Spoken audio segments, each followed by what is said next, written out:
अब देखिए, मैंने वही statement honourable leader of opposition Orissa legislative assembly का सुन रहा था, और ये जो पेपर लीक मामले में मैं तो मानता हूं कि उनका जो नीति और नैतिकता है उस बारे में बोलने का मतलब नैतिक आधार में तो वो बोलना नहीं चाहिए।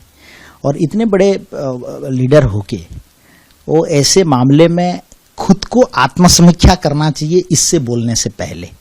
और मैं कुछ एग्जाम्पल आपके सामने रखना चाहता हूं कि जब ऐसे इशू उनके टाइम में, उनके सरकार में आया था, मैं कुछ एग्जाम्पल देना चाहता हूं।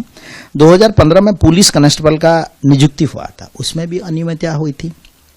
2016, 2019, 2022 में OTET प्रश्न पत्र के लीक हुए थे। 2018, 2019 में मैट्रिक परीक्षा का प्रश्न पत्र लीक हुए थे। और उड़ीसा हाईकोर्ट का ASO एग्जाम का भी प्रश्न पत्र का लीक का आया था इशू। और 2023 में सबसे बड़ा किया था कि JEE मेन परीक्षा बातिल किया गया था प्रश्न पत्र लीक के वजह से। और OSSC अकाउंटेंट परीक्षा में भी यही हाल था। उस टाइम भी हजारों लड़के हमारे स्टेट का राज रास्ता में आए थे। उस समय नवीन जी का नीति और नैतिकता कहाँ था, अभी वो बोलना चाहिए।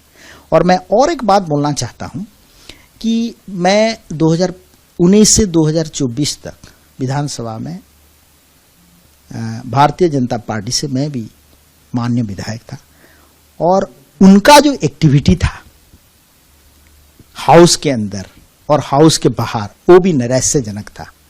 वो तो कुछ बोलते नहीं थे। और मेजर मामला जो है कि ममता मेहर का केस हो, चिटफंड का केस हो, और अपना सरकार की कैबिनेट स्वास्थ्य मंत्री पूर्व, उसको भी हत्या किया गया, उसमें भी कुछ नहीं। जो उड़ीसावासी उनसे उपेक्षा रखते चाहते थे, उनसे आशा करते थे कुछ बोलेंगे, कुछ एक्शन लेंगे, कुछ नहीं। लेकिन अभी वो क्यों इतना जोर जोर से बाहर जाके बोल रहे हैं, इनका नैतिकता के ऊपर प्रश्नवाची सृष्टि कर रहा है। और हमारे सरकार लोगों का सरकार है। केंद्र में यशस्वी प्रधानमंत्री नरेंद्र मोदी जी के नेतृत्व में हमने ये जो प्रश्न पत्र लीक और ठकेई और एग्जाम में कुछ भी गड़बड़ी हो, इसको रोकने के लिए कानूनी जामा पहनाए हैं। और उसमें हमने public examination prevention of unfair means act 2024 को पार्लियामेंट में भी पारित किया गया है और हमारा स्टेट असेंबली में भी पारित किया गया है। कि इसी एक्ट के तहत कोई भी गड़बड़ी हो उसमें एक्शन लिया जा सके।